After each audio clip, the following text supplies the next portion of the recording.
অবশেষে হাসানুল হক ইনো কট খেয়ে গেলেন। আসসালামু আলাইকুম ভিউয়ার্স, আপনারা জানেন যে আওয়ামী লীগের বড় বড় নেতাদের ভিতরে অন্যতম হচ্ছে হাসানুল হক ইনু। তো এই হাসানুল হক ইনু অবশেষে আটক হয়েছে পুলিশের হাতে। তো আজকে দৈনিক ইত্তেফাকে একটি গুরুত্বপূর্ণ নিউজ প্রকাশিত হয়েছে, সেখানে বলা হয়েছে ইনুকে তারা কিভাবে আটক করেছে এবং কোন কোন মামলায় তারা তাকে গ্রেপ্তারের পরোয়ানা জারি করেছে, সেটি আজকের এই ভিডিওতে বিস্তারিত থাকবে এবং তার কি শাস্তি হবে বা আদালতে তাকে নেওয়া হবে কি হবে না বা রিমান্ডে কত দিনের হবে, পুরোটাই বিস্তারিত আজকের এই ভিডিওতে থাকছে। অবশ্যই অবশ্যই পুরো ভিডিওটি না টেনে দেখবেন। তো নিউজে যেটা লেখা আছে, হাসানুল হক ইনু আটক।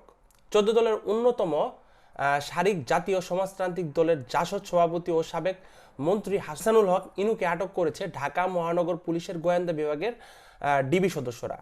সোমবার 26 আগস্ট রাজধানীর উত্তরার একটি বাসা থেকে তাকে আটক করা হয় এবং ডিবির গুলশান বিভাগের উপকমিশনার কাজী জিয়াউদ্দিন গণমাধ্যমকে জানান, ইনুর বিরুদ্ধে একাধিক মামলা রয়েছে, যে কোনো একটা মামলায় গ্রেপ্তার দেখানো হবে।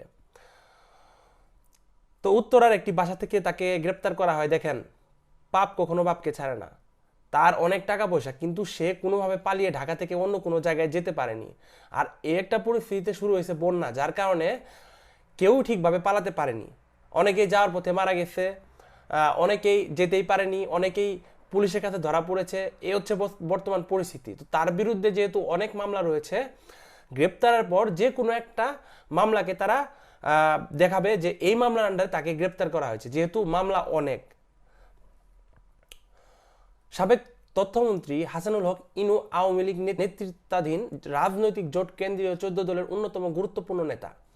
এর আগে গত 22 আগস্ট কেন্দ্রীয় 14 দলের আরেক গুরুত্বপূর্ণ নেতা বাংলাদেশ ওয়ার্কার্স পার্টির সভাপতি রাশেদ খান মেননও গ্রেপ্তার হন। আপনারা জানেন যে রাশেদ খান মেনন তিনিও কিন্তু গ্রেপ্তার হয়েছেন। গত 5 আগস্ট ছাত্র জনতার তীব্র গণ আন্দোলনের মুখে প্রধানমন্ত্রী থেকে পদত্যাগ করে দেশ ছাড়েন আওয়ামী লীগের সভাপতি শেখ হাসিনা। এর মাধ্যমে তার 15.5 বছর শাসনের অবসান হয় এবং তিনি বর্তমানে ভারতে অবস্থান করছেন।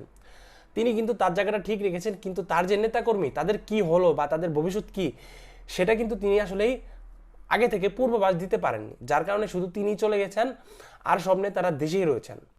সরকার পতনের পর শেখ হাসিনা সহ সাবেক মন্ত্রী, প্রতিমন্ত্রী ও আওয়ামী লীগ নেতাকর্মীদের নামে বেশ কয়েকটি হত্যা মামলা হয়েছে।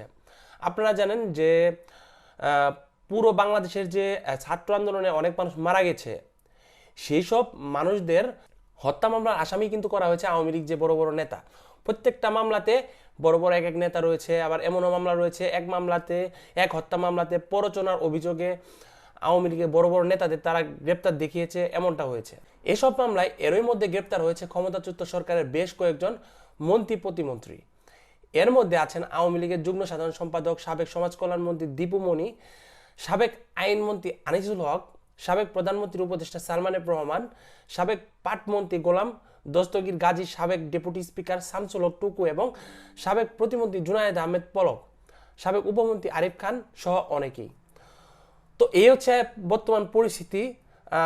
যারা লুকিয়ে আছে তো লুকিয়ে আছেই, অনেকে দেশ ছাড়তে পারেনি, অনেকে বর্ডার এরিয়ায় চলে গেছে, অনেকে বন্যার কারণে দেশ ছাড়তে পারছে না। এই হচ্ছে বর্তমান পরিস্থিতি। তো হাসানুল হক ইনুর কি শাস্তি হওয়া উচিত সেটি অবশ্যই কমেন্ট করে জানাবেন। আর এমন আরো গুরুত্বপূর্ণ নিউজ আপডেট সবার আগে পেতে আমাদের চ্যানেলটি অবশ্যই সাবস্ক্রাইব